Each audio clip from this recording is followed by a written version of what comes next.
Listo.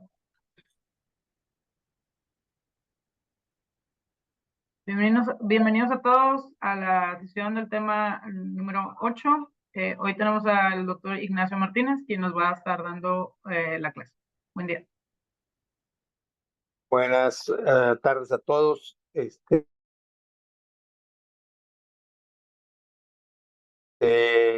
Gracias por todas las circunstancias que están pasando. Espero que estén bien.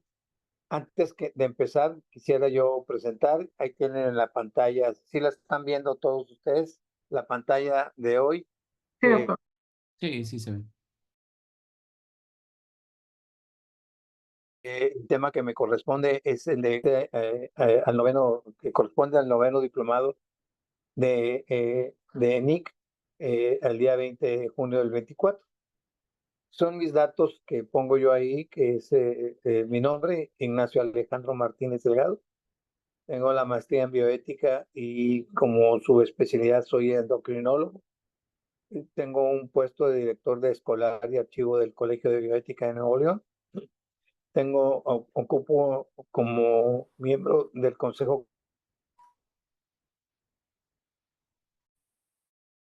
Consultivo del Colegio de Bioética de Nuevo León, AC, Hospitalario de Bioética de Hospitaria en Escobedo, Nuevo León. Y finalmente acabo de iniciar un nuevo proyecto como vocal del capítulo Nuevo León de la Academia Nacional de Bioética, ACE. Antes de iniciar, quisiera comentarles algunas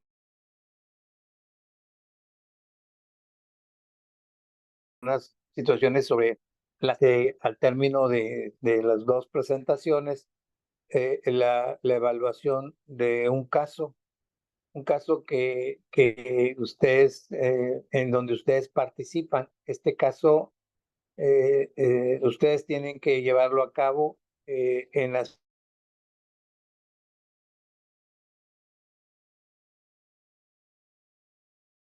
primeras 4 semanas, un poquito flexible, pero a final de cuentas, este caso clínico, yo lo contesto y les hago una evaluación. Esa evaluación consiste pues, en una calificación y aparte les contesto en mis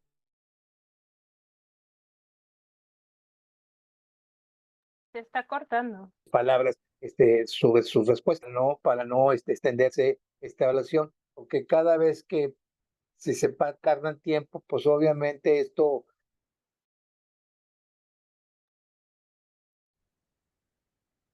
Gracias. Sí, les comentaba sobre la tarea del caso clínico. Yo siempre doy unas 4 o 6 semanas para que lo envíen.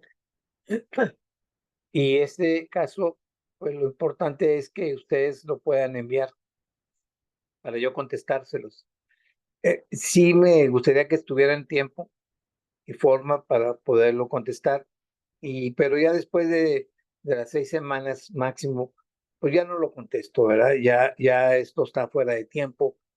Estamos en un curso de posgrado, estamos en ética y éticamente, pues ya realmente dejarlo más tiempo ya no es muy conveniente. Entonces, yo les pido de favor que lo más rápido lo contesten. Es un caso clínico de un proyecto que se manda a evaluar, es un consentimiento informado, y ustedes sabrán ahí, según las aclaraciones que se les solicita, ustedes contestan. Entonces, yo les hago algunas aclaraciones. Bien, entonces vamos a empezar con el tema del día de hoy, que es el consentimiento informado.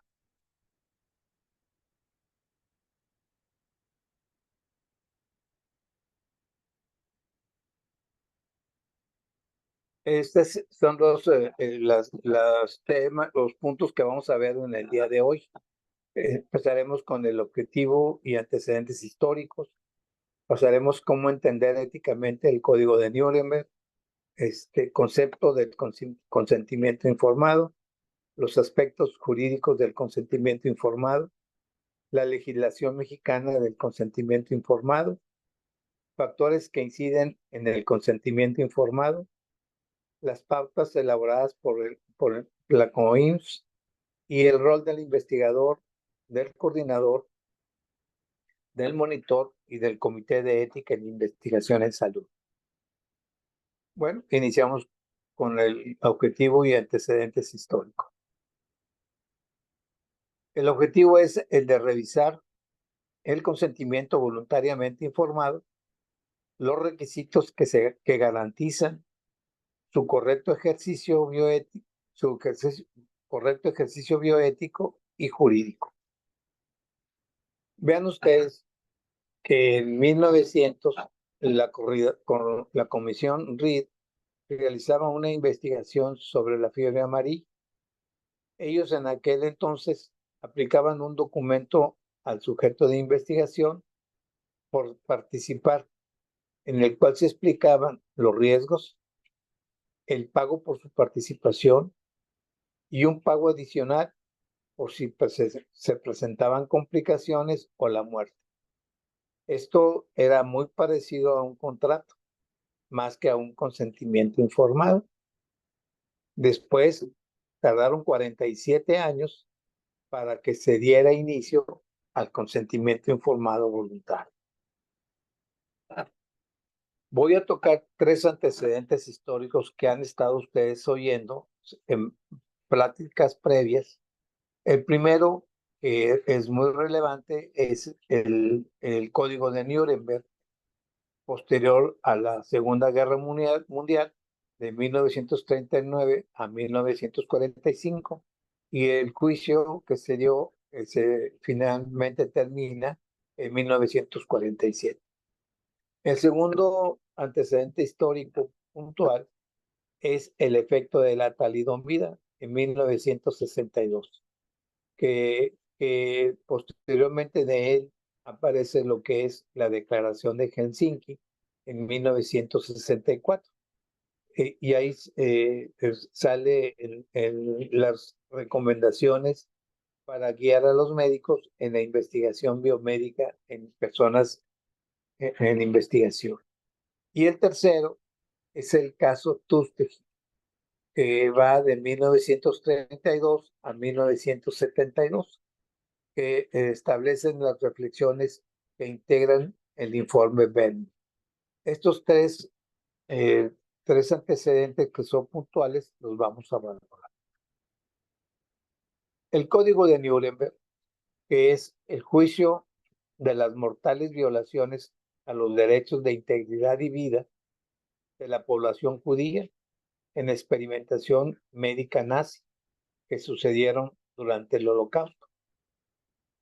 De ahí nacen o se desprenden las primeras pautas obligatorias sobre la autonomía de la voluntad en la investigación clínica en seres humanos. Además, aparecen las de seguridad de los pacientes en la atención médica clínica. Si ustedes recuerdan, hay una, posterior aparece el Día Mundial de la Seguridad. Esto es bien importante porque recuerden ustedes que en la calidad de la atención se establece la satisfacción y la seguridad. Estos experimentos eran totalmente antiéticos, en contra de la voluntad de los investigados y de las personas. No importaba su sufrimiento, con el solo hecho de generar conocimiento que no eran ni siquiera relevantes para la ciencia. Veían si toleraban el frío, si toleraban el calor, los quemaban, etcétera. O sea, ellos hasta por satisfacción hacían ese tipo de experimentos.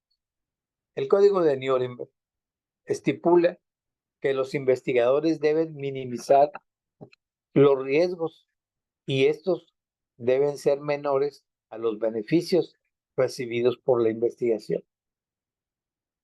Entonces, aquí hay que tener en cuenta que sobre todo exige, entre otros aspectos éticos, la participación voluntaria, libre, irrevocable del sujeto. Finalmente, esto es lo que viene estableciendo como resultado.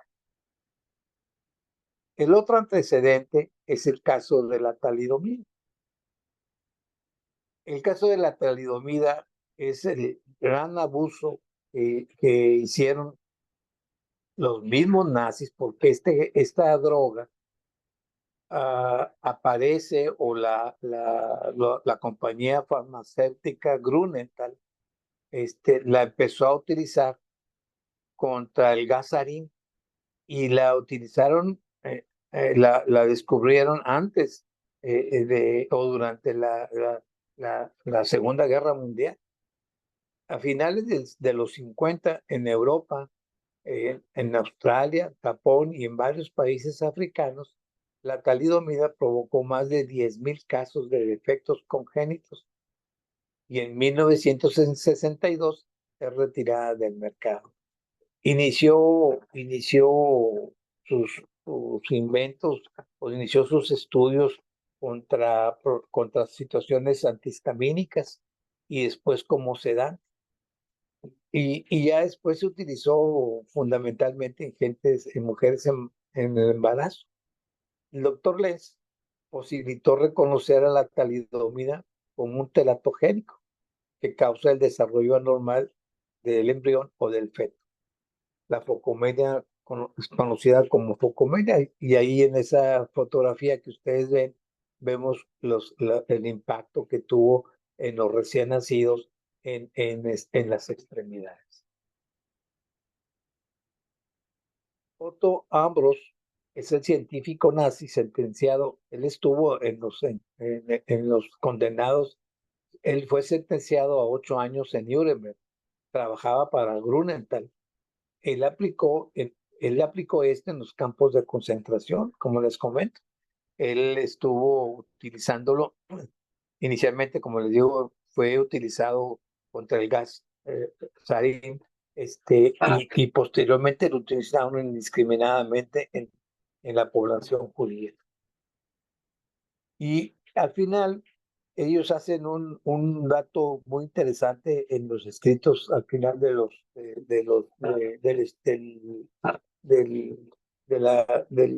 juicio de Nuremberg. Mencionan lo siguiente: el deber del médico es promover y velar por la salud de las personas. Los conocimientos y la conciencia del médico han de subordinarse al cumplimiento de ese deber. El respeto a este planteamiento se aviene con la máxima hipocrática de obligatoria presencia en todo ejercicio de la medicina, primum non nocere, o sea, entre los 4 principios que conocemos, que son o que nacen del reporte Bedmont, es el de no maleficencia. Primero, no hacer daño.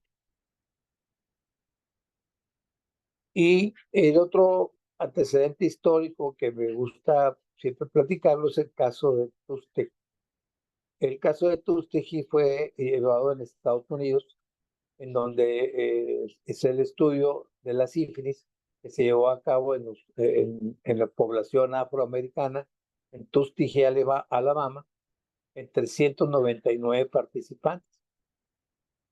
Ellos fueron admitidos como sujetos de experimentación para conocer el curso natural de la sífilis. El estudio inició en 1932 hasta 1972. Ellos fueron engañados diciéndoles que tenían la sangre sucia y que el piquetito era un tratamiento. Aún cuando se descubrió la penicilina entre 1943 y 1945, ninguno fue tratado. En el Angeles Times, en el periódico Angeles Times, la ex periodista de la Associated Press, Jean Heller, ella fue la que escribió un estudio en el que se le negó a hombres de raza negra, pobres, el tratamiento contra la sífilis. O sea, ella fue la que publicó esto que se llevó a cabo en Alabama. En la Segunda Guerra Mundial acudieron 250 participantes, fueron llamados a la guerra, diagnosticándoles sífilis y requiriendo tratamiento, pero aún ahí se les negó el tratamiento con la penicilina.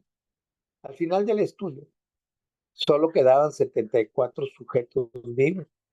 28 habían muerto de sífilis, 100 más por complicaciones relacionadas a la sífilis y 40 esposas contagiadas y 19 niños nacieron con sífilis congénita.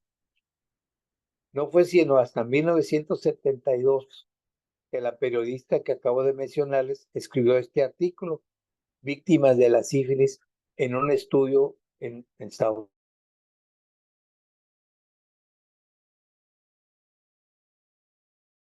Unidos, que permanecieron sin tratamiento durante 40 años en la portada.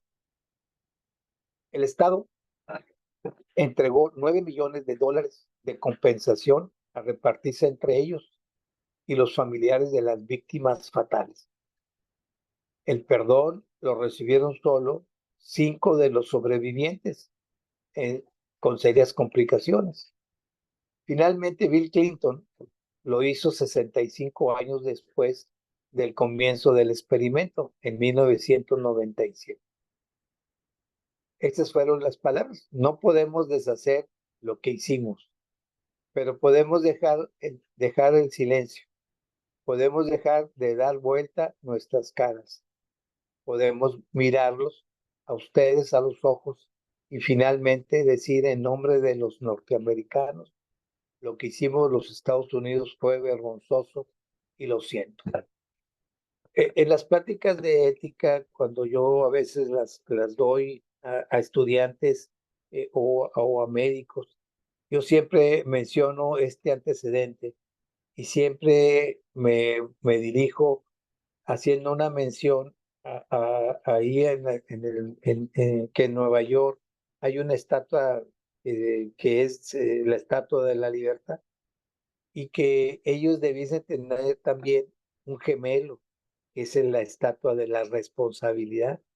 O sea, como que se les olvidó, y no solamente se les olvidó, sino que no lo reconocen.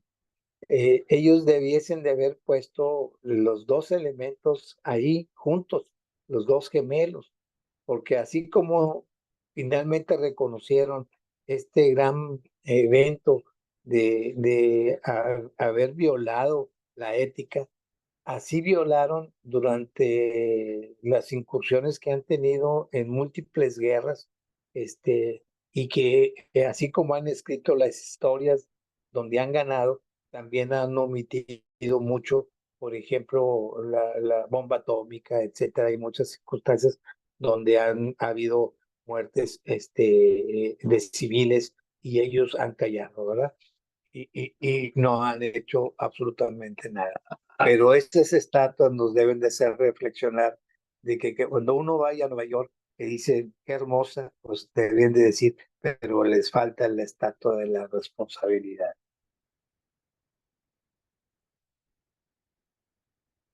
El reporte Belmont aparece posterior a esto, que es algo que es muy interesante, que el reporte Belmont es la aplicación del principio del respeto a las personas, que es básicamente lo que yo les estoy comentando. Y de ahí aparece el consentimiento, y este consentimiento tiene 3 componentes claves que lo hacen éticamente válido. Primero, la información. Segundo, la comprensión. Y tercero, la aceptación voluntaria. Entonces, el reporte Belmont tiene un papel fundamental en el consentimiento. Además de que establece los principios éticos, ¿verdad?, universales. El primero, que es la autonomía, que es el respeto a la voluntad de la persona, ¿verdad? Segundo, que es el de beneficencia, que es el buscar siempre el bien. Y en ese mismo, en su contraparte, es el de no hacer el evitar el mal. O sea, el de beneficencia lleva en sí mismo el evitar el mal.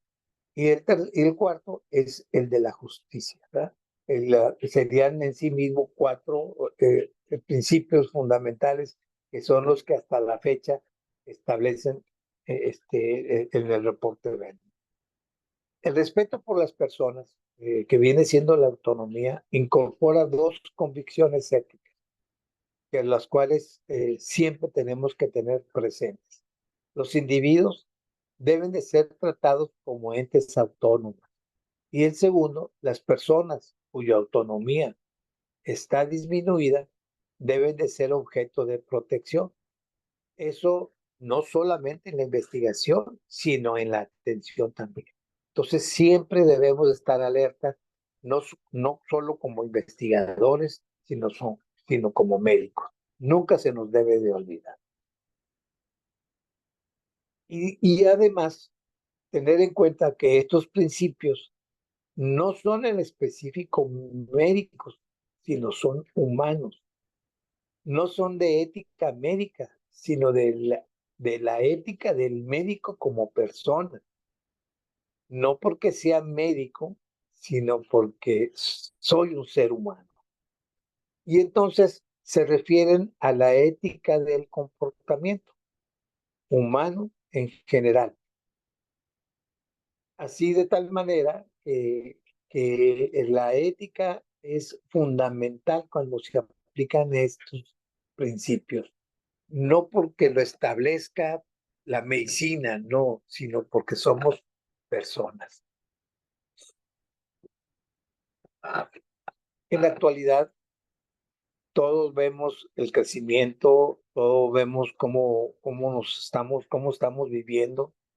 Yo cada vez que yo ya no oigo noticias, porque lo primero que oímos en las noticias es que mataron, que mueren personas inocentes. Y entonces vemos que hay una deshumanización, pero no nada más en el trato de civiles, sino de la misma medicina. Y los estragos que existen al aplicar la ciencia y la investigación que no tiene límites, con todo el avance tecnológico y toda la ciencia que avanza a pasos agigantados. Para esto surge la bioética, buscando respuestas tanto jurídicas específicamente, así como instrumentos éticos jurídicos para tratar de dar un freno a esto que está creciendo a pasos agigantados. En el siglo XXI, en el que estamos viviendo actualmente, el consentimiento informado se presenta como uno de los temas de mayor importancia para la bioética, fundamentado en el derecho internacional de los derechos humanos, mismo que reflejan la idea basada en nociones de dignidad, de libertad y de igualdad. Estamos en un punto toral en donde, si no nos damos cuenta, este avance tecnológico nos va a rebasar de tal manera que la tecnología nos puede llevar y dejar en manos de otros hacer cosas que no tengan freno y que no tengan ningún principio bioético que los frene. Entonces veamos esta transparencia donde, por un lado, la bioética médica, en principio era la bioética, yo la vería como una conciencia de la ciencia inicial, que era una posible, o la veríamos como una sobrevivencia ideal, que a través después de 1970, progresa cuando aparece la bioética, una bioética global ante la biotecnología, la nanotecnología, la ecología, la bioética espacial. Entonces debe de existir una conciencia de la ciencia más una conciencia ecológica para establecer una sobrevivencia integral. O sea, tenemos que pasar cuando el ser humano era el centro del mundo, o sea, de ese antropocentrismo anterior a donde tenemos que tener un equilibrio global, donde todos vamos a tener un mismo sentido de igualdad. O sea, donde todos ya tenemos que cuidar a todos por igual. Ya no tener nada más el ser el centro, el hombre, sino que hay que cuidar a todos, porque realmente lo que estamos viviendo es que estamos acabando con el mundo, el mismo hombre está acabando con el mundo. Y entonces veamos cómo podemos entender éticamente el consentimiento informado. El doctor Pérez Tamayo, Ruth Pérez Tamayo, que ya falleció, un excelente médico e investigador, establece que la investigación científica constituye un deber ético del investigador. Él habla tanto del médico como del investigador científico, porque él siempre dijo que uno como médico con el paciente en la cama también hace investigación para tratar de resolver el problema médico. Tiene que ir a leer el libro para buscar cómo resolver el problema del paciente. Y así el investigador tiene que acudir a la ciencia para poder resolver los problemas de la medicina. Así, de tal manera que la acción única que otorga valor ético es el proceso del consentimiento informado. O sea, lo que le da sentido ético es el consentimiento informado. El médico investigador, como médico, busca la curación de su paciente. Sin embargo, como investigador, busca la generación del conocimiento. El paciente, por su lado, busca que lo curen o busca el alivio independientemente de ser paciente o sujeto de investigación. Entonces, en esa dualidad se genera todo este proceso que les acabo de comentar. Entonces, por un lado se genera el conocimiento y por el otro lado busca la curación. Vean este modelo que les voy a presentar es algo que me gustó muchísimo porque es algo que lo acabo de escuchar y me dio mucho sentido. Muchas de las veces en la actualidad, en esta carrera que estamos teniendo, nos olvidamos de las determinantes morales en la atención médica o en la investigación científica. Este modelo del iceberg, lo que está abajo del iceberg, estas determinantes morales, nos olvidamos de ellas. Por ejemplo, tanto en la atención como en la investigación, la cultura y la religión, los sistemas de creencias, los valores y los principios y las experiencias personales. Este sistema de determinantes morales, a veces el investigador o el médico las pasa por alto y al pasarlas por alto hace que el consentimiento, y si nos referimos al consentimiento informado, pues ni los tomamos en cuenta y hacemos que el paciente firme de manera inmediata el consentimiento. Nos olvidamos de su cultura, nos olvidamos de sus creencias, nos olvidamos de los valores y a veces nos olvidamos de las experiencias que han tenido. Igual en la atención médica. Y lo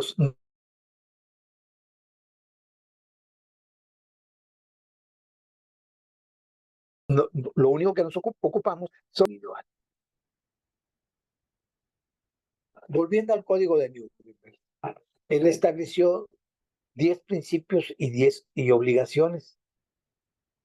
Por ejemplo, el primero es que debe ser voluntario e informado y eso le da la capacidad jurídica al consentimiento. Segundo, el experimento debe aspirar a resultados positivos para la sociedad.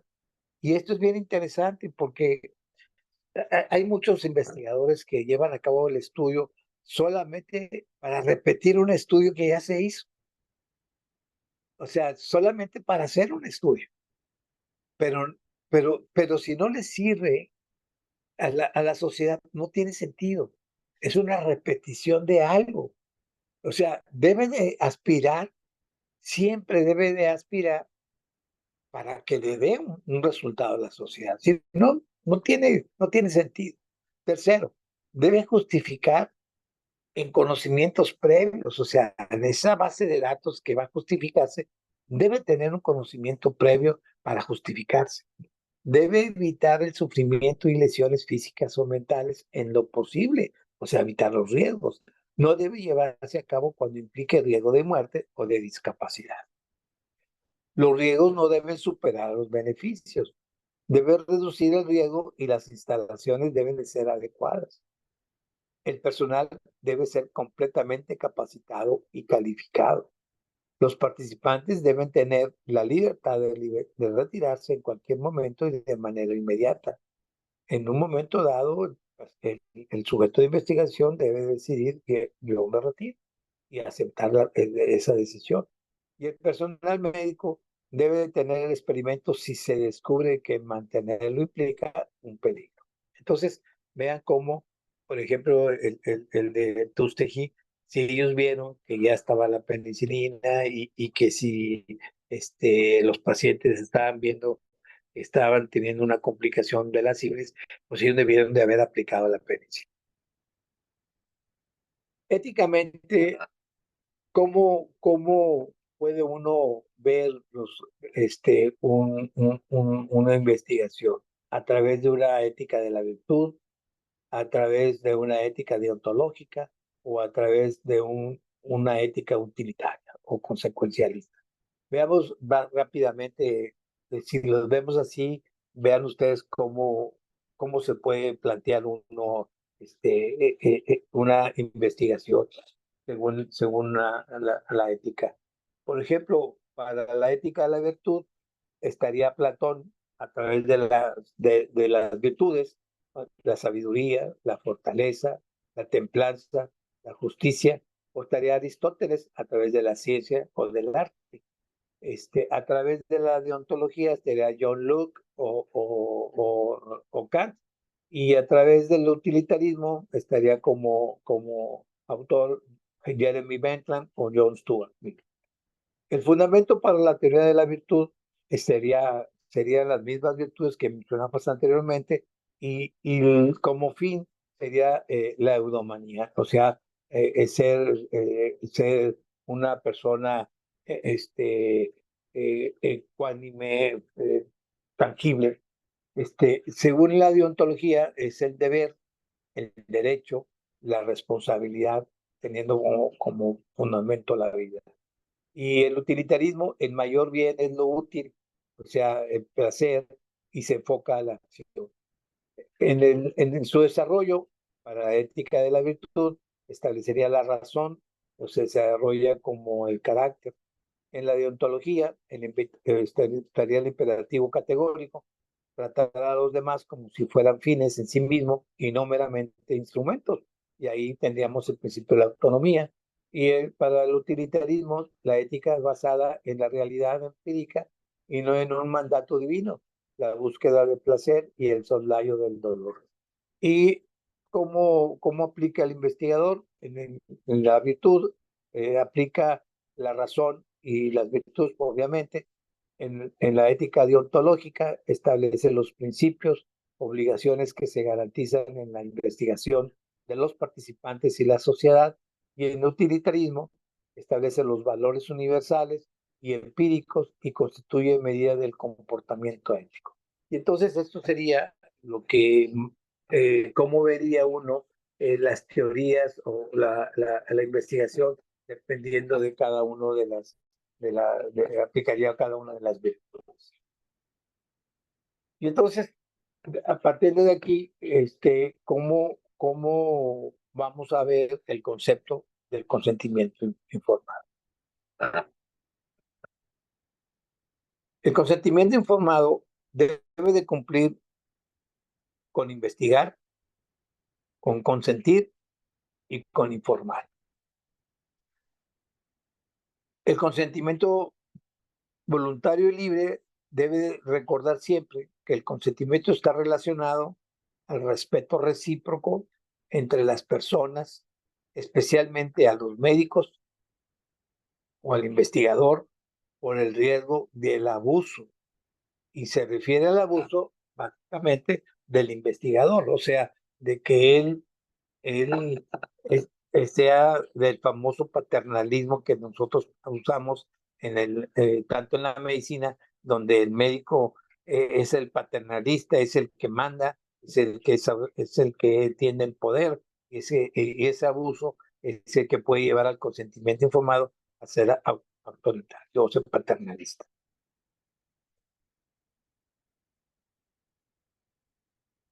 ¿Cuál es el propósito en sí mismo del consentimiento? Es asegurar que el sujeto controla la decisión de participar en un estudio clínico y asegurar que el sujeto que participa solo cuando la investigación es consistente.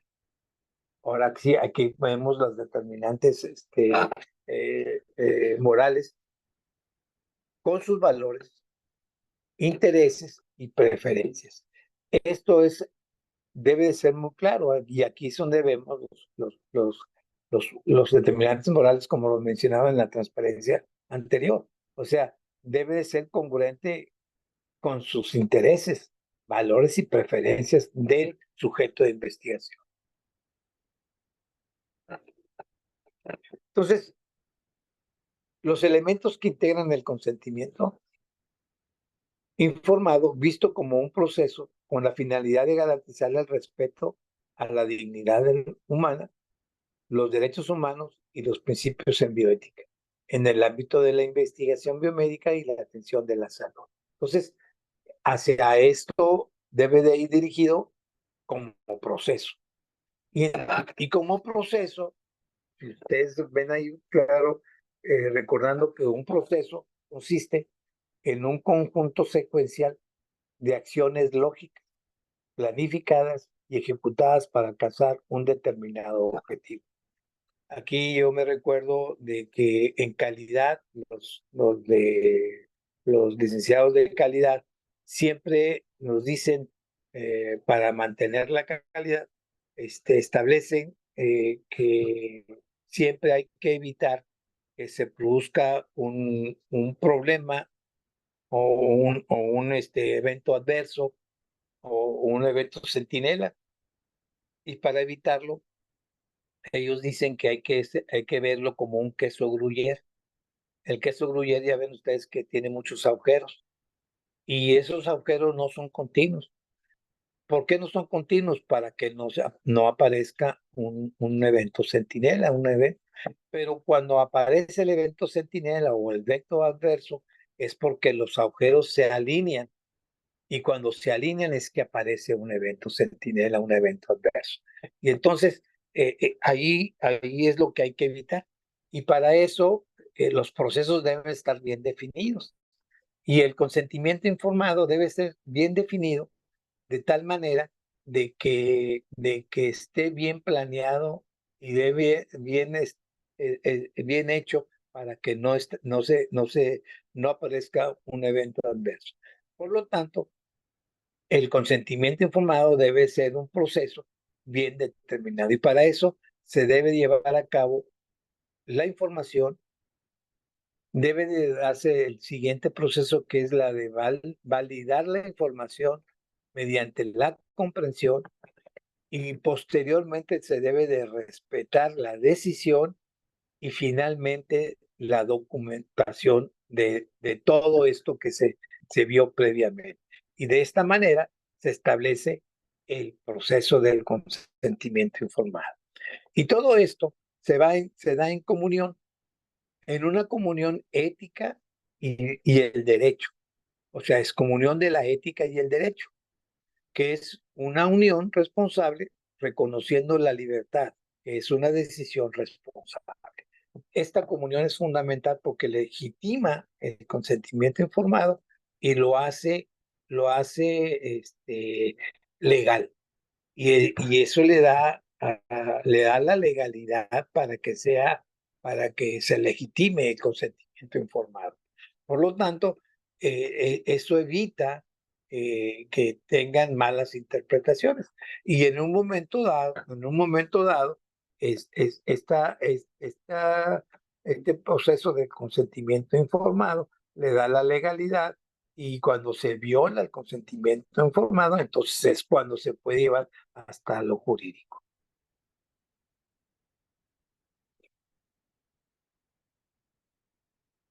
Y entonces el consentimiento informado le da al sujeto de investigación el derecho a la calidad de la información y al investigador el deber de revelar. O sea, al sujeto le da el derecho que le informen y al investigador el deber de que tiene que darle toda la información. El consentimiento informado es el respeto a la privacidad y a los derechos humanos y a la dignidad, a la libertad y a la igualdad de los sujetos de investigación. Entonces, como ustedes pueden ver, realmente tiene mucho sentido el que el consentimiento informado se lleve a cabo completamente como se los acabo de mencionar. Y entonces, legalmente, en el reglamento de la Ley General de Salud, en materia de investigación para la salud, en el artículo 20, se establece de la siguiente manera. Consentimiento informado se entiende por consentimiento bajo información el acuerdo por escrito mediante el cual el sujeto de investigación o en su caso su representante legal autoriza su participación en la investigación con pleno conocimiento de la naturaleza de los procedimientos o riesgos a los que se someterá con la capacidad de libre elección y sin coacción alguna. Entonces, así está escrito en el artículo 20 del reglamento de la Ley General de Salud en materia de investigación para la salud. Y el concepto en sí mismo dice en la versión original publicada en la COIMS en el 2016 bajo el título internacional de las guías éticas para la salud relacionadas con la investigación en salud en sujetos humanos, establece en una manera más amplia que el consentimiento voluntario en el sujeto de investigación es absolutamente esencial. Esto significa que la persona involucrada debe tener la capacidad legal para dar su consentimiento, de tal manera que sea capaz de ejercer el poder libre de escoger, sin intervención de ningún elemento de fuerza, fraude, engaño, coacción, abuso u otra forma ulterior de fuerza o coerción, y debe tener suficiente conocimiento y comprensión de todos los elementos en que se involucrará el sujeto para permitirle tomar una decisión clara y comprensible. Entonces, esto es cuando el sujeto, cuando la COIMS, cuando el sujeto va a entrar a procedimientos como sujeto de investigación, a investigaciones transnacionales, interviene la COIMS, importante, ¿no? Entonces, esto es en investigaciones transnacionales, multicéntricas a nivel internacional, y la que leí anteriormente es para investigaciones multicéntricas nacionales o en México, por ejemplo, que son regidas por la Ley General de Salud. ¿Cuáles son los aspectos jurídicos que nos rigen a nosotros para llevar a cabo el consentimiento informado? Bueno, hay que tomar en cuenta para llevarlo a cabo la capacidad para poder establecer el consentimiento informado, la capacidad, la autonomía y la competencia del sujeto que va a firmar el consentimiento informado. Y entonces hay que tomar en cuenta la capacidad que está establecida como la cualidad mental. En el ser humano está compuesta por dos elementos. La primera es de entender la información, comprenderla para tomar una decisión, ¿verdad? Y ya teniendo esto en cuenta, hacer un análisis para decidir,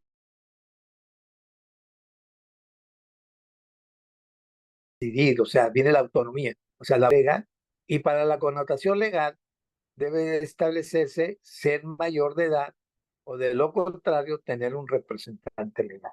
Entonces, acuérdense ustedes que hay que tener la capacidad. Ser mayor de edad es fundamental, pero para ello hay que tener estos elementos. El médico investigador o el médico clínico debe tener claro que el paciente entienda y comprenda, ¿verdad?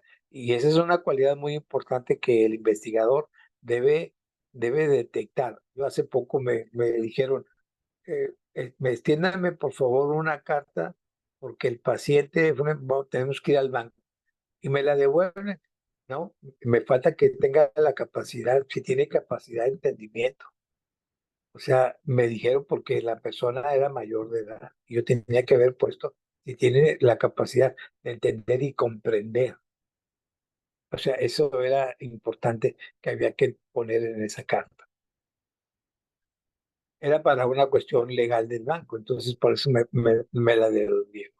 Pero eso lo debe uno de detectar. La comprensión. El investigador que obtiene el consentimiento informado debe asegurar que el participante comprenda adecuadamente la información proporcionada mediante su capacidad y voluntad para comunicarse con paciencia y delicadeza en una atmósfera, situación y ubicación adecuada donde el proceso del consentimiento informado se lleve a cabo. La capacidad del participante para entender la información depende de su madurez, nivel educativo y sistema de creencias. Los investigadores deben usar métodos basados en la evidencia con el fin de asegurar la comprensión de la información. Este es un punto muy importante. Por ejemplo, si algunos de ustedes llegan a estar en los comités de investigación, deben entender realmente cuando hacen los consentimientos informados, deben estar muy avesados para saber si la persona que firmó el conocimiento, el consentimiento informado comprendió y tiene la capacidad de comprender. La información debe ser suficiente, debe ser clara y adaptada a su nivel cultural. O sea, la información no es, a veces les llevan información de 10 hojas, 15 hojas. No, debe ser tal de que debe ser muy clara, no más de 3 hojas, no más de 2 hojas, pero debe ser clara y suficiente. Debe de evitar la dificultad objetiva, o sea, evitar tecnicismos, apoyarse en material, debe de uno de apoyarse en material educativo y recursos visuales para que sea muy clara y pueda ser claramente que el sujeto de investigación la comprenda. Debe de evitarse la dificultad subjetiva en el paciente como capacidades psicológicas para comprender lo que se está diciendo y debe ser de calidad suficiente, disminuir al mínimo posible ambos tipos de dificultades anteriores. O sea, debe de tal manera de que el investigador debe de ser de tal manera, debe de llevar a cabo la información, buscar cualquier medio para que comprenda el sujeto de investigación, la capacidad, comprenda claramente lo que le está informando. Hay gente que a veces les lleva muchas hojas o hay veces que les toca a una persona de un pueblo o indígena y les habla de tecnicismos y obviamente eso pues nunca lo van a entender. Y entonces uno debe establecer la competencia. Nosotros, algunos de ustedes, cuando uno va a egresar, un médico sale diciendo, este médico es competente para esta cirugía, es competente para llevar a cabo este procedimiento. Pues uno debe decir, este paciente o esta persona es competente porque resolvió, porque pudo llevar a cabo la comprensión o todo lo que le informé del consentimiento informado. Entonces la competencia es lograr que el paciente comprendió la situación, los posibles cursos de acción, las consecuencias previsibles, expresar y defender su decisión que sea coherente con su escala de valores. O sea, ver la manera y la forma de cómo poder darle la información y cómo asegurar y cómo validar que esa información fue comprendida. ¿Cómo, cómo encontrar que una persona es incompetente? Pues bueno, realmente es encontrar, ver que no validó lo anterior, ¿verdad? O sea, si no validamos lo anterior, pues obviamente estamos viendo que esa persona es incompetente. O sea, que obviamente si vemos que es una persona que está distraída o que está con algunas situaciones de memoria que no retiene, entonces vemos que es una persona que está en incompetencia. Y entonces hay situaciones jurídicas que tenemos que tener en cuenta. Hay investigadores razonables, es el que actúa en consonancia con la práctica habitual de la comunidad científica a la que pertenece. Hay personas razonables, es que es aquella que quisiera conocer los riesgos materiales, muy grave, aunque poco frecuente, o muy frecuente, aunque sea poco grave. Y criterios subjetivos. Cada paciente tiene necesidades distintas de información. O sea, vamos a encontrarnos pacientes diferentes, entonces hay que aplicarse a todos ellos. Bien, vamos a tomarnos un momentito de descanso para levantarnos unos 5 minutos para movernos y ahorita tomar un poquito de agua y volvemos en 5 minutos. Continuamos con la legislación mexicana en cuanto donde se sustenta el consentimiento informado. Bien, en nuestra legislación mexicana, el consentimiento voluntario informado está en la Constitución Política de los Estados Unidos Mexicanos, en la Ley General de Salud y en las normas oficiales mexicanas.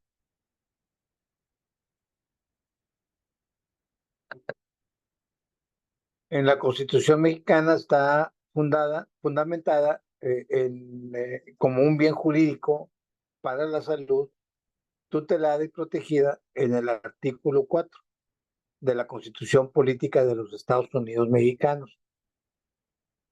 Y en la Ley General de Salud, en su título quinto, artículo 100, fracción cuarta, en la cual en su texto al calce dice, se deberá contar con el consentimiento informado por escrito del sujeto en quien se realizará la investigación o de su representante legal en caso de incapacidad legal de aquel, una vez enterada de los objetivos de la experimentación y de las posibles consecuencias positivas o negativas para su salud.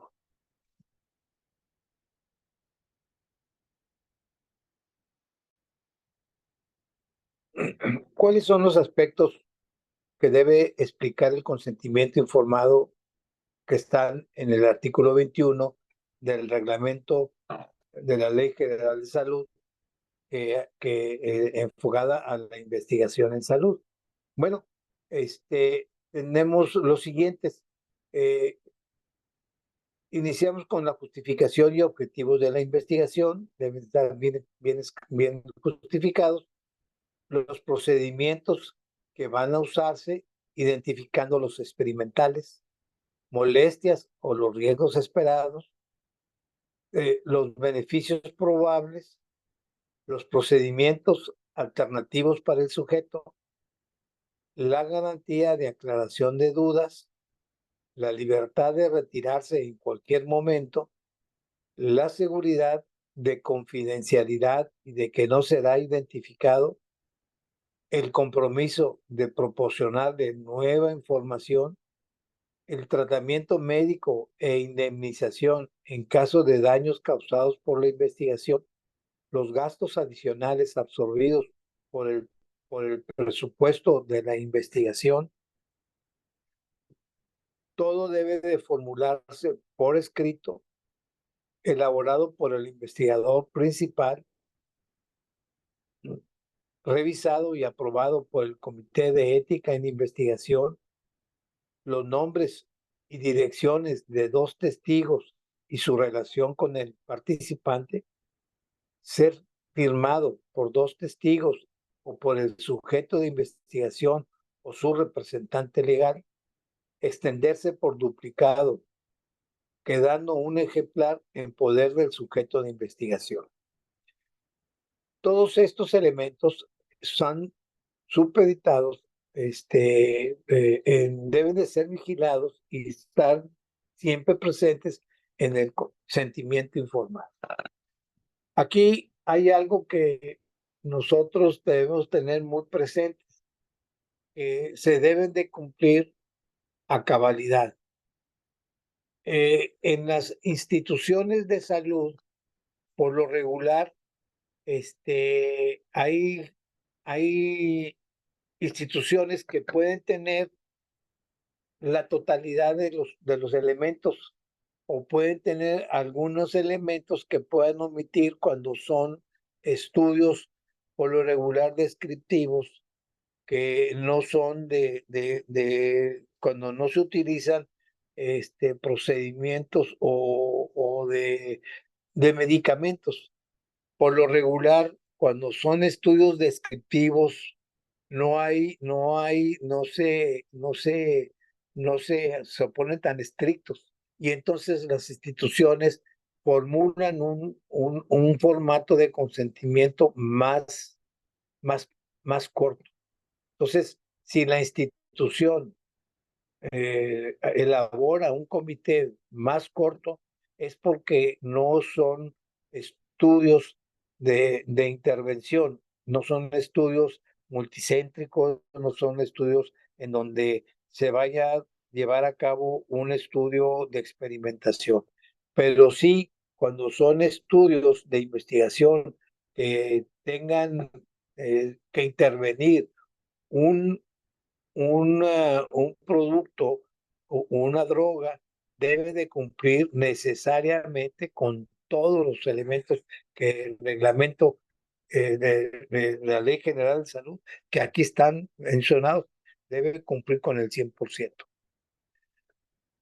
En la norma oficial mexicana, la NOM 012 SSA 3-2012, establece en su enunciado carta de consentimiento informado en materia de investigación al documento escrito firmado por el investigador principal, el paciente o su familiar, tutor o representante legal y dos testigos, mediante el cual el sujeto de investigación acepta participar voluntariamente en una investigación y que le sea aplicada una maniobra experimental una vez que ha recibido la información suficiente, oportuna, clara, veraz sobre los riesgos y beneficios esperados. Deberá indicarse los nombres de los testigos, dirección y la relación que tiene con el sujeto de investigación. Esto es lo que la norma oficial mexicana establece para la carta de consentimiento informado en materia de investigación. ¿Cuáles son los factores que inciden en el consentimiento voluntario e informado? Bueno, este es un factor y aquí les hago ver que existe lo que es ethics dumping. Esto es algo que a la fecha sigue sucediendo, pero bueno, hay que recordarlo porque es algo que es aprovechado por las compañías farmacéuticas transnacionales y hay ejemplos como el de Pfizer, el de Grunenthal, que les acabo de comentar al inicio de la plática. Son investigaciones de países de altos ingresos con regulaciones éticas muy estrictas que se realizan en países con marcos legales y mecanismos de cumplimiento ético débiles o no existentes. Algunas de las actividades donde potencialmente pueden ocurrir el ethics dumping, que incluyen investigaciones en seres humanos como del genoma humano, asignación, donación y trasplante de órganos y técnicas de reproducción asistida. No sé si ustedes al final de la plática de mañana, ahí les voy a poner unos ejemplos de, de cine donde hay unas películas, y aquí le voy a adelantar una, que es la película de El jardinero fiel, por ejemplo, donde Pfizer, a tratar de llevar a cabo una investigación de una vacuna para la tuberculosis, empezó a llevar esta investigación en África y sin permiso, sin consentimiento ni nada, empezó a vacunar a gente y obviamente hasta sin consentimiento de la gente, con tal de regalaban cualquier cosa o si no, no les daban el sentido de daban sus medicamentos y no veían si les daban la enfermedad o no, o si morían o no se morían. Y cuando empezaban a ver o darse cuenta de que estaban teniendo algunos problemas,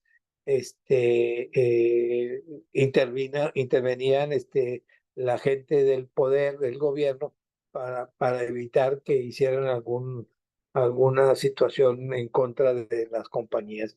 Y esa película es interesante porque vean cómo las compañías farmacéuticas transnacionales pagaban al gobierno para que se hiciera esta investigación. Y obviamente era este sentido que estoy mencionando aquí, y se corrompía básicamente todos los principios éticos para tratar de llevar este tipo de investigación. Pero lo más importante que quiero que ustedes vean, que este procedimiento, estos intereses que se llevaban de una compañía transnacional de mucho poder, que todavía sigue siendo de mucho poder, se aplicaba en gente con con muchas necesidades, donde realmente no había un principio, no había ni siquiera principio ético, pero que el gobierno era tan pobre que dejaba pasar todas estas circunstancias. Entonces, este tipo de situación en la actualidad, con este tipo de investigaciones, por ejemplo, el genoma humano, la asignación, cuando hay trasplante de órganos, por ejemplo, en China, en las técnicas de reproducción asistida, también hay situaciones en las cuales se están generando en la actualidad con esto de la globalización. Entonces, esto que les comento ahorita, pues sí es importante, que hay que estar viéndolo, pero porque realmente esto es de lo que vamos a ver en la actualidad, y que realmente se está viendo en países con pobres o poco desarrollo, y con la tecnología más todavía.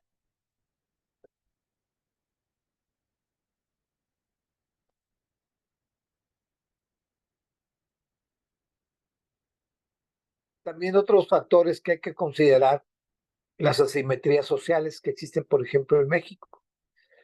Por ejemplo, las asimetrías sociales en nosotros, la injusticia y la vulnerabilidad de grandes sectores de la población hacen que los problemas éticos se agraven y se matizan por las condiciones y el contexto. O sea, muchas de las veces las poblaciones culturales también hacen que se presenten estos factores y se aprovechen las poblaciones indígenas para tener ciertos problemas, y se den este tipo de situaciones, ¿no?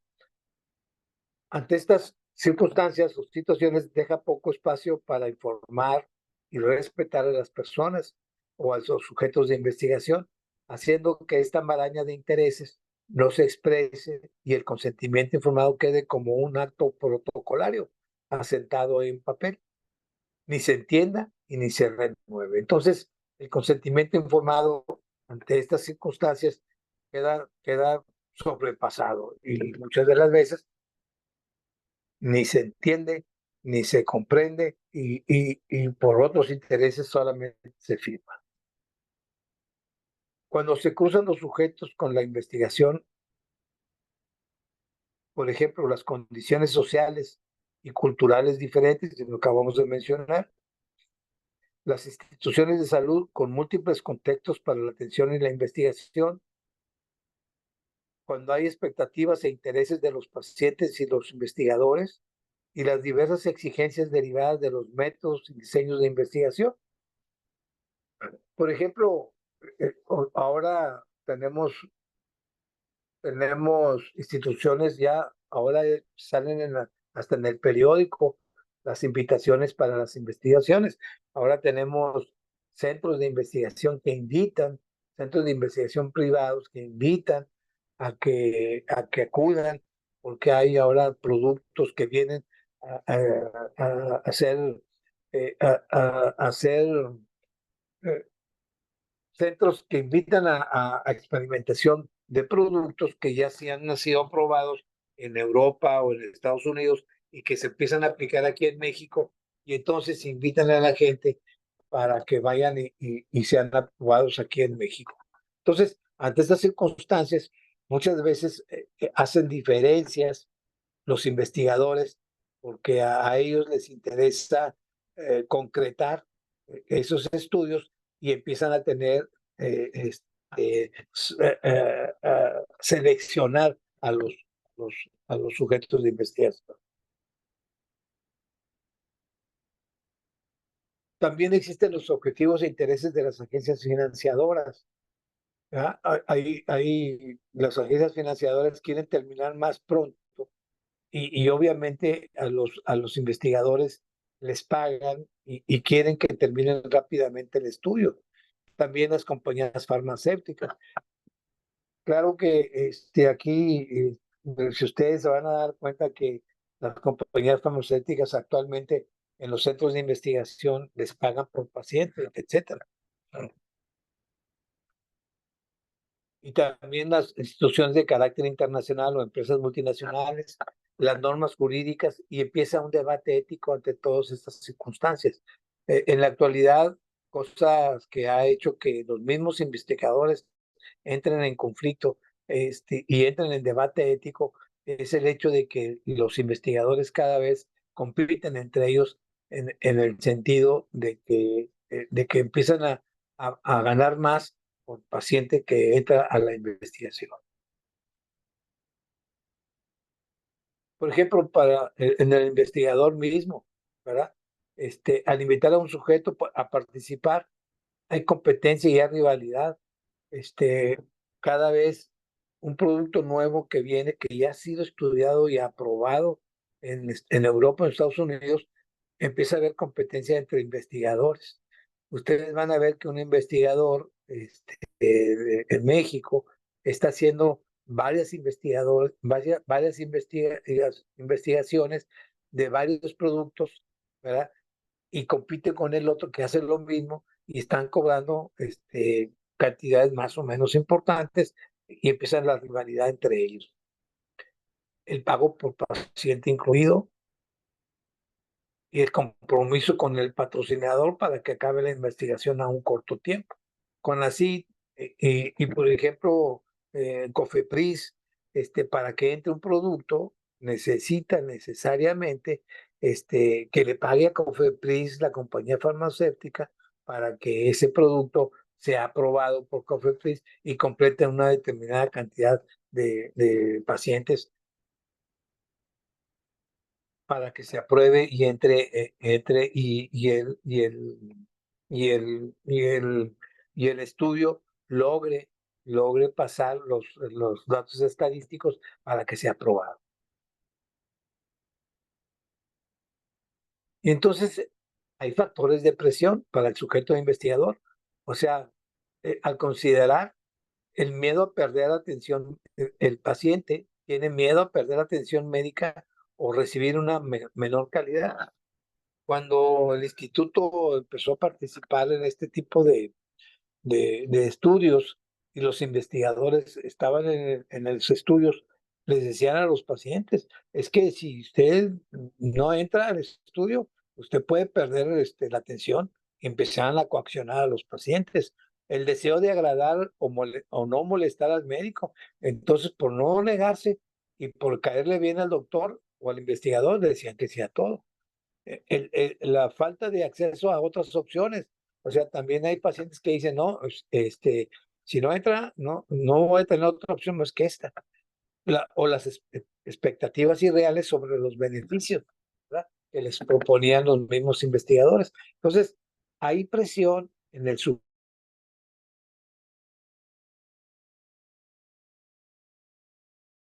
sujeto de investigación tiene presiones para participar. Hay que evitar todo lo que facilite la coerción.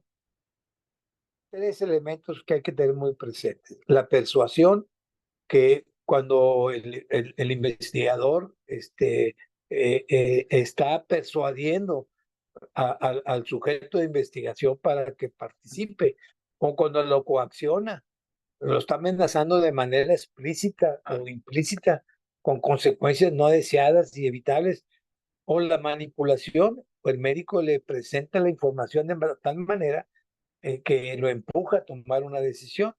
Entonces, por un lado está el médico presionado y por el otro lado está el médico dependiente. Entonces, estas tres situaciones pueden llevar a la coerción de parte del médico. Por eso les decía al principio que hay que evitar ese paternalismo del poder que tiene el investigador sobre el sujeto de investigación.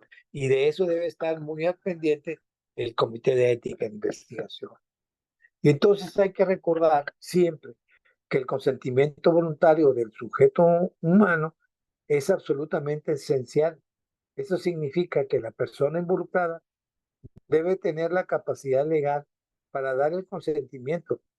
Debe estar situado de tal manera que sea capaz de ejercer el poder libre de escoger, sin intervención de ningún elemento de fuerza, fraude, engaño, coacción, abuso u otra forma ulterior de fuerza o coerción, y debe tener suficiente conocimiento y comprensión de los elementos en que se involucrará el sujeto para permitirle tomar una decisión clara y comprensiva. Entonces, recordando lo que es el consentimiento formal. Entonces, vamos a entrar a lo que es el Consejo de Organizaciones Internacionales de las Ciencias Médicas, que es la COIMS. Estas pautas éticas necesariamente debemos de tener siempre la mano, y que las vamos a ver a través de todo este diplomado, y que son puntuales para que en todos los proyectos de investigación deben estar normadas para que no se viole la investigación misma. Y en ellos, pues, dentro de las pautas, que es la número 9, está la del consentimiento informado. Y aquí vemos, retomando nuevamente estos dos datos, que es el deber del médico es promover y velar por la salud, el bienestar y derechos de los pacientes, incluidos los que participan en la investigación médica. Aunque el objetivo principal de la investigación médica es generar nuevos conocimientos, este objetivo nunca debe tener primacía sobre los derechos y los intereses de la persona que participa en la investigación. O sea, estos dos elementos que comentamos desde un principio, los volvemos a repetir ahorita para que nos quede muy claro que primero está la salud, ¿verdad? Ante todo.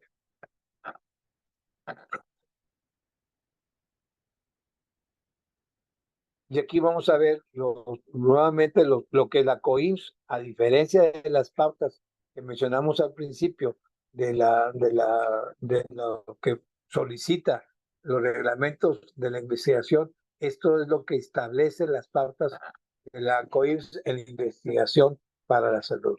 Primero, el valor social y científico respecto de los derechos. Fíjense, el valor social y científico respecto de los derechos. Este punto debe de tener solidez científica y conocimiento previo. Esto es bien importante porque volvemos a lo mismo: valor social y científico y respeto de los derechos. Solidez científica y conocimiento previo, pero en función, manteniendo siempre los derechos de los pacientes. Importantemente, de esto, tiene que tener en cuenta, viendo lo que es el consentimiento informado, nos vamos a pasar todos estos elementos para ir a ver lo que corresponde al consentimiento informado. Personas que tienen capacidad de dar el consentimiento informado, capacidad de dar el consentimiento. Tener en cuenta mucho las modificaciones y dispensas del consentimiento informado, que sería la 9 y la 10. La 11 sería la recolección, almacenamiento y uso de materiales biológicos y datos relacionados al consentimiento informado. La 12, recolección, almacenamiento y uso de datos en una investigación relacionada con la salud. El 13, reembolso y compensación para los participantes en una investigación. El 14, tratamiento y compensación por daños realizados en una investigación. El 15, investigación con personas y grupos vulnerables. El 16, investigación con adultos que no tienen capacidad de dar consentimiento informado. 17, la investigación con niños y adolescentes, que lo veremos mañana. 18, las mujeres con participantes en una investigación, las mujeres durante el embarazo y la lactancia como participantes en una investigación. La 20, investigación en situaciones de desastre y brotes de enfermedades. La 21 y 22 son ensayos aleatorizados y conglomerados, pero no nos vamos a quedar con eso. Esas son las 25 puntos que ven las pautas de la COIMS. Son puntos, si ustedes se dan cuenta, son suficientes porque son muy relevantes y son 25 puntos a diferencia de las 22, de los 11 que nos mencionaba, las pautas que da el reglamento de investigación para el consentimiento informado. Pero estas pautas que establece la COIMS son interesantes porque van en función de todo lo que es el reglamento para el consentimiento informado. Pero estas pautas están en función de la investigación en seres humanos. Me voy un poquito para atrás para que ustedes vean cómo en todas estas pautas van relacionadas, por ejemplo, en todo lo que es investigación en seres humanos. Beneficios, selección de mecanismos, atención a necesidades, involucramiento de la comunidad, etc. Entonces, pero yo me fui a lo que era básicamente en relación al consentimiento informado.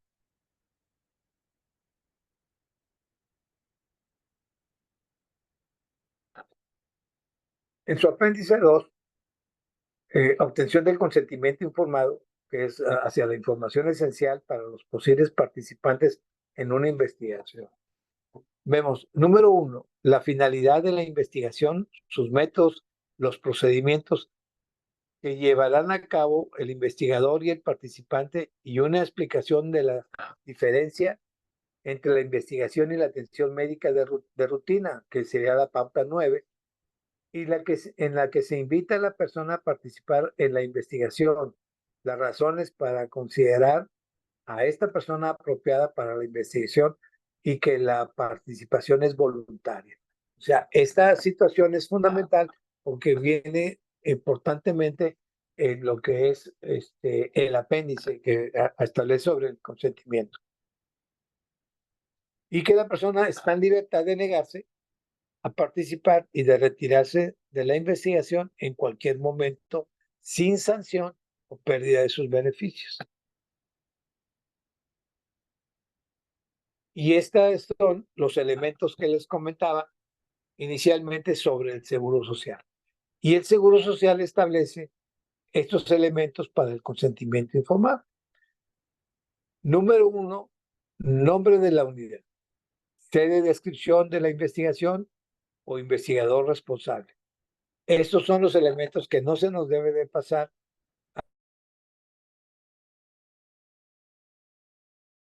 a nadie para estar como un checklist y revisar. El 2, Lugar y fecha. Hagan de cuenta que uno va palomeando lo del consentimiento informado. Sitio, día, mes y año cuando se llena el formato. 3. Número de registro institucional. O sea, el número de registro institucional otorgado por el Comité Local de Investigación. 4. Título del protocolo. El nombre completo, sin abreviaturas del protocolo de investigación en salud. 5. Justificación y objetivos del estudio. Una descripción de términos simples y lenguaje sencillo sobre el fin de la investigación y su justificación. 6. Procedimientos y duración. Acciones médicas y experimentales que se realizarán, propósito y duración. 7. Riesgos y molestias. Los riesgos, molestias y otros asuntos relacionados con la investigación. 8. Beneficios que recibirá el participar en este estudio. Los pacientes, beneficios que el sujeto de investigación obtendrá en su estado de salud, calidad de vida, si no hubiera beneficios directos para el sujeto de investigación, se debe especificar este aspecto. En ningún caso deberá referirse como beneficio las remuneraciones, estudios clínicos gratuitos o equivalentes. 9. Información sobre resultados y alternativas de tratamiento. Los procedimientos y tratamientos alternativos existentes que pudieran ser ventajosos para el sujeto sin necesidad de participar en la investigación. El compromiso de proporcionar la información actualizada obtenida durante la investigación, aunque ésta pudiera afectar la voluntad del sujeto para continuar participando. 10. Participación o retiro. La libertad que tienen los sujetos de investigación de retirar su consentimiento. 11. Privacidad y confidencialidad. La seguridad de que no se identificará al sujeto y se mantendrá la confidencialidad de la información recabada en la investigación. 12. En caso de dudas o aclaraciones, el nombre completo de la investigadora o investigador responsable, teléfonos de la unidad médica y extensión y el horario de atención. 13. En caso de dudas, cómo el participante, los datos del Comité de Ética en Investigación, de la unidad médica donde se autoriza el protocolo de investigación en salud. 14. Declaración del consentimiento con una X en el recuadro correspondiente de acuerdo con la autorización del participante. 15. Participante, el nombre completo y firma del sujeto que participará en el protocolo de investigación en salud. 16. ¿Quién obtiene el consentimiento informado? Nombre completo de quien obtiene el consentimiento y firma. 17. Testigo 1 y 2. Nombres completos y firma de 2 testigos del consentimiento informado. Firmar el consentimiento. Firmar antes de cualquier procedimiento que se solicite, considerando una probable participación en un estudio clínico. Estudios de laboratorio para la selección. Documentar la hora de firma es el único modo de corroborar los procedimientos que son parte de la atención médica adecuada del paciente y se habían hecho con o sin estudio clínico de por medio, pueden realizarse sin la firma de la hoja de consentimiento y sus resultados usarse para determinar elegibilidad. Recuerde, antes de su participación en el estudio clínico, la forma de consentimiento informado debe quedar firmada y fechada personalmente por el sujeto o su representante legal y por la persona que condujo la discusión del consentimiento informado. Entonces, pasamos a ver cuál es el rol del investigador, cuál es el rol del coordinador y cuál es el rol del monitor y del comité de ética en investigación en salud. El investigador tiene como factor clave el tiempo, porque ese siempre está por el tiempo, porque andan detrás de él, pues el caso de la compañía farmacéutica o el investigador, etcétera. A quien él puede delegar, a quien quién recabe el consentimiento. Debe estar, pero a quien delegue debe estar calificado y entrenado para tal fin. Debe ser investigador. No puede delegarlo a la enfermera o al residente, no. Debe ser una persona calificada. Para hablar de calificado debe ser un investigador. Ambos deben tener suficiente conocimiento en el área de investigar, o sea, el que va a recabar el consentimiento debe tener conocimiento del estudio, debe tener conocimiento de la investigación y debe ser investigador. Debe detectar si el sujeto tiene limitaciones en la comprensión o en la autonomía. Debe garantizar que el paciente no será objeto de ningún procedimiento del estudio antes de que firme. O sea, no debió haber hecho ninguna firma antes de un laboratorio, no debió haber hecho nada antes de haber firmado el consentimiento.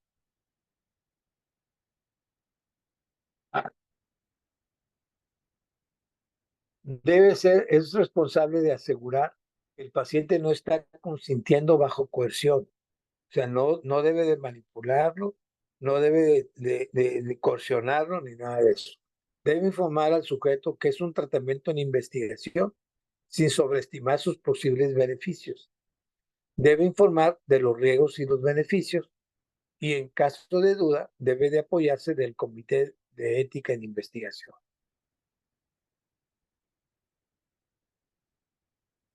El coordinador, o sea, el que lleva a cabo todo el proceso, debe disponer de 2 originales de la versión vigente del consentimiento. Esto es para cuando son estudios multicéntricos. Debe entregar al investigador la historia clínica inmediatamente después de obtener el consentimiento del paciente para realizar la extensa nota del escrutinio. Y debe dar seguimiento al estado de aprobación de las enmiendas en caso de que existan enmiendas cuando son estudios multicéntricos o transnacionales. Debe de estar viendo si existen enmiendas que sucedan en otros centros de investigación y entregarlas al comité de investigación. Eso debe llevar estricta cuenta de cuántas enmiendas se generan, porque cada enmienda se debe de estar avalada para que se estén agregando al archivo del expediente. Notificarle al investigador de cualquier tipo de coerción que se perciba y además también a los familiares y comunicar al investigador cualquier duda que el paciente le comparta. Debe de verificar el monitor, que ese es el otro personaje. El monitor, a diferencia del coordinador, debe de verificar que haya evidencia suficiente, que el procedimiento fue documentado, que se le dio tiempo adecuado al paciente para leerlo, que el investigador para contestar sus preguntas, que se aclaran las dudas y que se realice en presencia de testigos cuando se aplicó el consentimiento.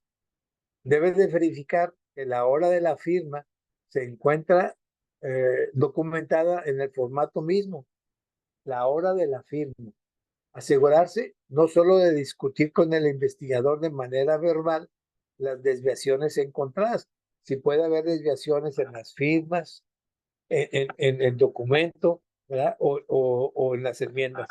Debe asegurarse de que los elementos esenciales exigidos de las buenas prácticas clínicas y de las leyes aplicables estén presentes en las versiones originales.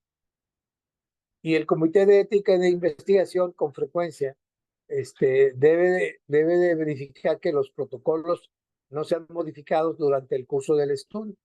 Cuando estos cambios requieran la revisión del formato del consentimiento, el Comité de Ética debe tener un sistema que identifique el documento para evitar que siga usando una versión obsoleta para identificar de manera correcta las versiones en el archivo. Y bueno, vean ustedes cómo la Comisión Nacional de Bioética en el 2021 establece algunas razones en los dictámenes para aprobar o no aprobar dictámenes de los protocolos. Vean cómo consentimientos informados no aprobados en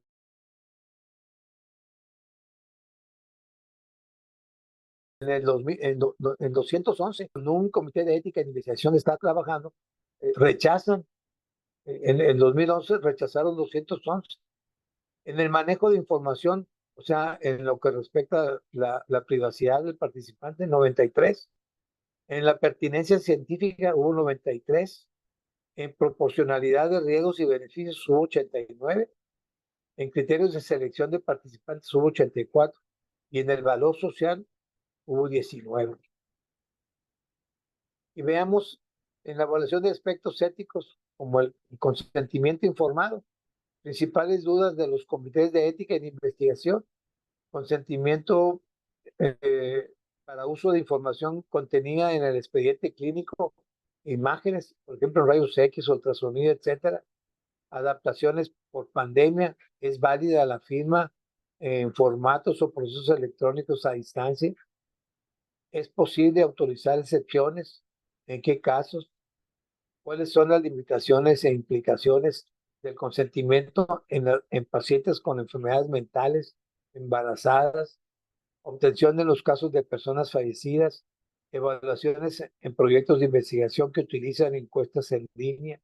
Y bueno, aquí ven documentos o normativas sugeridas para la consulta. Vean cómo aquí, ahora con el COVID, se dieron estas principales dudas. Y aquí ustedes pueden encontrar y pueden ir a buscar cómo se resolvieron estas dudas. Y creo que hubo mucho aprendizaje en el COVID porque se dieron excepciones con todo este advenimiento de las vacunas y las emergencias de investigaciones abruptas que se llevaron a cabo, pues obviamente hay situaciones que habría que ver cómo se llevaron a cabo. Y bueno, el documento normativa sugerida para consulta, ustedes pueden encontrarla ahí en esas direcciones en la web y valdría la pena que ustedes fueran a buscar y puedan ver cómo se resolvieron esta problemática. Bueno, estas son algunas de las películas que ustedes pueden ver con puntos bioéticos, en donde pueden encontrar algunas situaciones que ustedes pueden evaluar o pueden ver cómo se dan y que pueden ustedes un día sábado, domingo, un día que ustedes puedan sentarse a valorarlas y les pueden ser de utilidad para verlas, estas películas como El Fugitivo de Harrison Ford, donde hubo intereses financieros, donde se aplicó la norma de la eficiencia, donde minimizaron los riesgos. Estuvo el jardinero, la película de Jardinero Fiel, donde también hubo intereses financieros, la norma de la eficiencia, minimización de riesgos, el dumping ethic, Miss Ever Boys de Alfred Woodward, donde se estableció, se violó el consentimiento informado, y la película de Nuremberg de Jill Hennessy, se estableció también, violó el consentimiento informado, y viéndolas desde ese punto de vista, ustedes pueden evaluar, hacer un juicio personal y pueden hacer sus comentarios al respecto, ¿verdad? Bueno, pues con esto creo que terminamos esta primera parte. No sé si tengan algunos comentarios, preguntas al respecto sobre esta primera parte de la plática.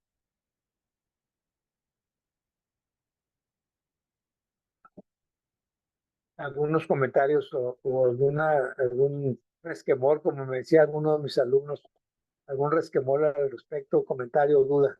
Yo, Irene, tengo una pregunta que planteo dentro de la exposición, de que Sí. cuando una persona está dentro del comité de bioética, pues tiene que evaluar el consentimiento, pero ¿cómo hacen para saber que los textos que se están presentando son aptos para cualquier público? Digo, porque al final yo sé que están diferentes personas, pero pues al final tenemos todos un tipo de preparación, ¿no? Y a veces, pues puede ir dirigido a personas que no tienen una preparación, que tal vez llegaron hasta secundaria, bachillerato, y que realmente no entienden muchos términos y sobre todo cuando las tecnologías que se están probando, como son medicamentos biotecnológicos, monoclonales, etcétera. Entonces, ¿cómo le hacen el comité para decir, ok, este sí es algo que puede entender una persona, pues, o un sujeto que vaya a participar? Bueno, ahí por lo regular yo creo que mucho tiene que ver, por un lado, el conocimiento que tenga la persona y la capacidad que tenga para poder acercarse. O sea, yo creo que ahí uno debe ir aprendiendo el cómo, ¿verdad? Yo siempre he pensado que la competencia que tenga uno la va adquiriendo a través del tiempo. Yo creo que ahí sí es muy importante cómo adquirimos esa manera de llevarlo a cabo. Porque, mire, yo estuve en el hospital mucho tiempo en la Dirección de Educación e Investigación y al hospital, pues obviamente nos llega gente de muchos lados. Yo estuve en un hospital de seguridad social y ahí nos llegan gente de los pueblos, gente indígena. Y teníamos que tener gente de todos lados. Y usted me está hablando, por ejemplo, de gente de preparatoria. Entonces, a esa gente, pues tiene uno que, pues, darle el conocimiento de lo que él está llevando en ese momento. Y entonces, a través como una apertura del conocimiento de lo que él está llevando, del grado que él está llevando, pues obviamente es la manera, o sea, no puede uno darle una manera diferente. O sea, tiene uno que adecuarse a la situación. Es como ese sistema de creencias, ¿verdad? Uno no puede hacer una cosa más que adecuarse a las situaciones. Y esa es la manera. O sea, nosotros teníamos que ir con trabajo social y ver la manera de cómo poder buscar a alguien para que soportara esa situación. Es, es la manera, o sea, teníamos que tener a alguien que hablara el mismo idioma. No vemos otra forma, ¿verdad? Pero sí tiene uno que buscar la manera, o sea, adecuarse a las circunstancias. Porque el consentimiento informado es algo eh, que tiene que tener algo, un nivel. Uno no puede, tiene que estar a la altura de las circunstancias. Válgame la forma, la manera. Ok, Pero sí tiene que uno verlo, buscar la forma. Hay que hacerlo a veces hasta por ejemplo, si uno ve a una persona que es sordomuda, tiene que traer a alguien que use las manos o que tenga la manera de cómo comunicarse con esa persona que es sordomuda. ok, ok. No sé si me explico. Sí, sí, sí, A lo muchísimas mejor gracias. no me voy a extender muy bien No, no, la no, sí, sí, manera, sí. Gracias, doctor. me explico, pero tiene que estar a ese nivel, o sea,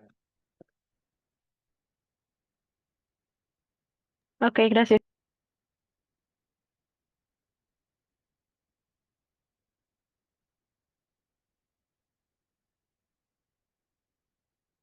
bueno, otra pregunta.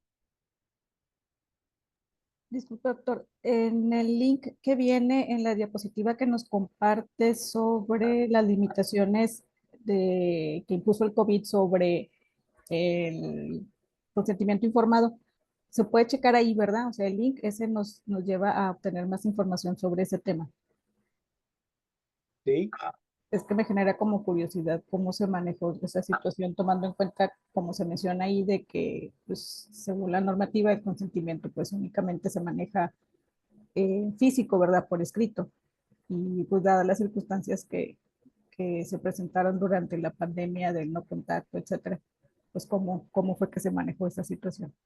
Entonces ahí lo puedo consultar, ¿verdad? A ver, no le escucho bien. Si me dice más alto. Ah, sí, es que más que nada le preguntaba sobre las excepciones que se hicieron en cuanto al formato del consentimiento informado, que por normativa pues se maneja como documento por escrito y que dadas las circunstancias de la pandemia, que quizás se haya hecho alguna excepción o algo en ese sentido. Si en la diapositiva que nos compartió viene por ahí un enlace, si ahí puedo ver más información sobre cómo se manejó ese tema. Ah, sí. De hecho, en esa última, ahí van las excepciones, Ok, porque ahí hubo muchas circunstancias en la red donde decía que eh, cuando estaban en el COVID, y había situación nada más, ya vio que estuvo pacientes que estaban internados y que se tenían que hacer excepciones para tomar una decisión. Y entonces se tenía que tomar un consentimiento a la distancia. Y sí, entonces ahí en la red tenían que tomar ese tipo de consentimientos. Entonces, ese tipo de excepciones se tomaron y ahí vean ustedes cómo se pudieron llevar a cabo ese tipo de excepciones. Entonces, creo que sí hay que tomar en cuenta, hay que tomarlas en cuenta, porque eso, al final del camino, sí son situaciones en que los comités de ética tienen que estar muy al pendiente, porque son cuestiones, primero, legales. Segundo, que hay que valorarlos por el mismo comité, y que ponen en riesgo hasta la situación de vida de los pacientes. Entonces, yo creo que ahí, cuando uno está evaluando casos en particular, sí es fundamental revisarlos para tomarlos en cuenta como un antecedente importante, y si nos toca a nosotros estar en esa situación. Pero sí hay que estar muy al pendiente de eso. Creo que ahí sí vale la pena hacer una revisión y ver qué tipo de decisiones se tomaron, ¿verdad? Sí, porque sí hubo muchas cosas que se dieron durante el COVID y ver qué pasó con ese tipo de situaciones. Y hubo mucho, gracias. ok,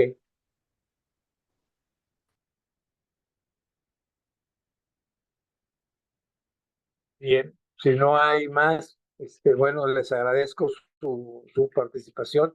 Nos vemos el sábado a las 8, si Dios quiere.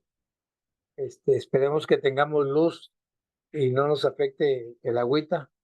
Aquí nos vemos el sábado, Dios mediante. Muchas gracias por su presencia y su participación. Nos vemos el sábado. Gracias, Muchas doctor. gracias, Muchas Buenas gracias. noches a Que todos. todo esté bien. Hasta luego. Hasta luego.